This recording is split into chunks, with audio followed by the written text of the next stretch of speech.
Hi dears, അസ്സലാമു അലൈക്കും. നമ്മളിന്ന് അവക്കാഡോ ഷേക്കാണ് ഉണ്ടാക്കുന്നത്. നമ്മൾ വെയിറ്റ് ലോസ് ഒക്കെ ചെയ്യുന്നവർക്കൊക്കെ പെട്ടെന്ന് വിശക്കാതൊക്കെ ഇരിക്കാൻ വേണ്ടി ചെയ്യാൻ പറ്റിയ ഒരു ഷേക്കാണ് കേട്ടോ. അപ്പോൾ ഇതിനകത്ത് ഞാൻ 1-2 ഇൻഗ്രീഡിയൻസ് വെയിറ്റ് ലോസിനല്ലാതെ സാധാരണ പോലെ ചേർത്തിട്ടുണ്ട്. അതൊക്കെ സ്കിപ്പ് ചെയ്തിട്ട് നിങ്ങൾക്ക് ഇതുപോലെ ഉണ്ടാക്കി കഴിച്ചാൽ നമുക്ക് രാവിലെ കുടിച്ച ഒരു ഉച്ച വരെ വിശക്കത്തില്ല. അതുപോലെ നല്ല ടേസ്റ്റി ആയിട്ടുള്ളൊരു ഷേക്കാണ്, സ്മൂത്തി ആയിട്ട് നമുക്ക് ഉണ്ടാക്കാം. അപ്പം നമ്മളിത് ഉണ്ടാക്കുന്നത് ആദ്യം ഒരു അവക്കാഡോ എടുത്തിട്ടുണ്ട്. അപ്പോൾ ഇതൊരു 250 ഗ്രാം കാണും ഒരു അവക്കാഡോ തന്നെ. അപ്പോൾ എനിക്ക് ഈ അവക്കാഡോയിൽ ഏറ്റവും ഇഷ്ടപ്പെട്ടൊരു സംഭവം ഇങ്ങനെ വട്ടത്തിൽ മുറിച്ചിട്ട് അതിൻ്റെ കുരു ഇങ്ങനെ എടുക്കുന്നത് ഭയങ്കര ഒരു സാറ്റിസ്ഫാക്ഷൻ തരുന്നൊരു സംഭവമാണ്. അപ്പോൾ നമ്മളിങ്ങനെ അവക്കാഡോ റെഡിയാക്കി എടുക്കും. ഇത് വളരെ സിമ്പിളാണ് കേട്ടോ, ഹെൽത്തി ആയിട്ടുള്ളൊരിതാണ്. പിന്നെ നമ്മൾ ഒരു അവക്കാഡോയും അര ലിറ്റർ പാലും ഉണ്ടെങ്കിൽ 4 പേർക്ക് സുഖമായിട്ട് ഇത് കുടിക്കാം കേട്ടോ. പിന്നെ നമ്മളിതിനകത്ത് അവക്കാഡോ എല്ലാം കുരുവെല്ലാം എടുത്ത് കളഞ്ഞിട്ട് അതിനകത്ത് ഒരു സ്പൂൺ വെച്ച് ഇങ്ങനെ മാന്തി എടുക്കുമ്പോൾ നല്ലൊരു സുഖമുണ്ട് കേട്ടോ.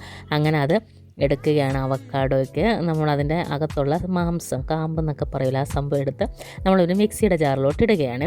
ഈ അവക്കാഡോ ഒക്കെ ആണെങ്കിൽ ഇങ്ങനത്തെ പെർഫെക്റ്റ് ലെവലിൽ കിട്ടിയ നല്ല ടേസ്റ്റാണ്. ഇത് നല്ല കറക്റ്റ് പാകത്തിനാണ് നമ്മൾ കിട്ടിയത്. ചിലപ്പോൾ നമ്മൾ വാങ്ങിക്കുമ്പോഴാണെങ്കിൽ നമുക്ക് അകം പച്ച പോലെ ഇരിക്കും കേട്ടോ, ഇങ്ങനെ മാവ് പോലെ ഇല്ലാതിരിക്കുമ്പോൾ ഭയങ്കര കയ്പ്പായിരിക്കും. അപ്പോൾ നമ്മൾ ആ പുറന്തോട് നോക്കുമ്പോൾ അറിയാം അത് നമുക്ക് കഴിക്കാൻ പറ്റിയ പാകമാണോ. ആ പുറത്തോടൊരു ബ്രൗൺ ഷേപ്പിലിരിക്കുമ്പോൾ നമുക്ക് മനസ്സിലാവും അത് കഴിക്കാൻ പാകമാണ്. നമ്മൾ പച്ച കളറിൽ പോയി മേടിച്ചുകൊണ്ട് ഒരു ഭാഗത്താണെങ്കിൽ ഒട്ടും പഴുത്തിട്ടുണ്ടാവത്തില്ലായിരിക്കും, ഭയങ്കര കയ്പ്പുമായിരിക്കും. അതൊന്ന് ശ്രദ്ധിക്കണേ എല്ലാവരും.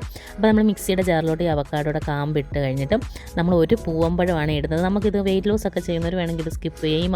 അവക്കാഡോയും പാലും മാത്രം അടിച്ചു കുടിച്ചാലും നല്ല ടേസ്റ്റാണ്, നല്ല വയറും നിറയും. നമ്മൾ പിന്നെ ഇപ്പോൾ ഇച്ചിരി സ്പെഷ്യലായിട്ട് ഉണ്ടാക്കുന്നത് കൊണ്ടാണ്. അപ്പോൾ ഒരു പൂവമ്പഴം ഇട്ടിട്ടുണ്ട്, പിന്നെ ഒരു ഈത്തപ്പഴം ഇട്ടിട്ടുണ്ട് കേട്ടോ. പിന്നെ നട്ട്സ് വേണ്ടവർ എന്തെങ്കിലും നട്ട്സ് നമ്മുടെ കയ്യിലുള്ളത് ഇടാം. ഇപ്പോൾ എൻ്റെ ഈ നട്ട്സ് ഒന്നും ഇല്ലാത്തതുകൊണ്ട് ഞാൻ ഇട്ടില്ല. നട്ട്സ് ഇടുന്നവരൊരു 2-3 കാഷ്യൂനട്ടോ അല്ലെങ്കിൽ 2-3 ബദാം പരിപ്പോ ഒക്കെ ഇടാം. അത് വെയിറ്റ് ലോസ് ഒക്കെ ചെയ്യുന്നവർക്ക് നല്ലതായിരിക്കും കേട്ടോ. ഇപ്പോൾ ഒരു നേരത്തെ ഭക്ഷണമായിട്ട് ഇത് കുടിക്കുകയാണെങ്കിൽ നല്ലതായിരിക്കും.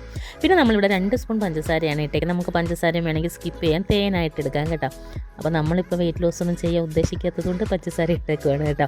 എന്നിട്ട് 1/2 ലിറ്റർ പാൽ കുറേശ്ശെയായിട്ട് നമ്മൾ ഇട്ട് കൊടുക്കണം. കാരണം ഈ അവക്കാഡോ മാവ് പോലെയല്ലേ ഇരിക്കുന്നത്. അപ്പോൾ ആദ്യം ഈ പാലെല്ലാം കൂടെ ഇട്ട് ഒഴിച്ച് കഴിഞ്ഞാൽ നമുക്ക് ഈ അടുപ്പിൽ നിന്നൊക്കെ തെറിക്കാനുള്ള ചാൻസ് ഉണ്ട്. അപ്പോൾ ആദ്യം കുറേശ്ശെ പാൽ ഒഴിച്ചിട്ട് നമ്മളിത് അടിച്ചെടുക്കുക കേട്ടോ. നല്ല കട്ടപ്പാലാണെങ്കിൽ നല്ലതാണ്. നമ്മുടെ ഇവിടെ കട്ടപ്പാലിട്ട പിള്ളേർക്കൊക്കെ തണുപ്പിൻ്റെ പ്രശ്നം ഉള്ളത് കൊണ്ടാണ് നമ്മൾ ഐസാക്കാതെ പാൽ ജസ്റ്റ് ഒന്ന് തണുത്തത് ഒഴിച്ചേക്കുന്നത്. പിന്നെ നിങ്ങൾക്ക് ഈ കൺസിസ്റ്റൻസി വേണമെങ്കിൽ ഇങ്ങനെ എടുക്കാം. നമുക്ക് കോരി കുടിക്കുന്ന കൺസിസ്റ്റൻസി, അത് നല്ലതായിട്ട് വയറ് നിറഞ്ഞ് അങ്ങനെ കിടക്കും. പിന്നെ നമുക്ക് ഷേക്കൊക്കെ കുടിക്കുന്ന പോലെ ഇച്ചിരി വെള്ളം പോലെ എടുക്കണമെങ്കിൽ ഇച്ചിരി കൂടെ പാല്, ഇച്ചിരി 2 ഐസ് ക്യൂബോ വെള്ളവും കൂടെ അതിൻ്റെ കൂടെ ചേർത്താൽ മതിയാവും കേട്ടോ. എല്ലാവരും ഈ അവക്കാഡോ ഷേക്ക് ഒന്ന് ട്രൈ ചെയ്യണേ. നിങ്ങളുടെ അഭിപ്രായങ്ങളൊന്ന് പറയണേ. Thank you for watching. അതുപോലെ തന്നെ നമ്മുടെ ചാനലൊന്ന് സബ്സ്ക്രൈബ് ചെയ്യണേ.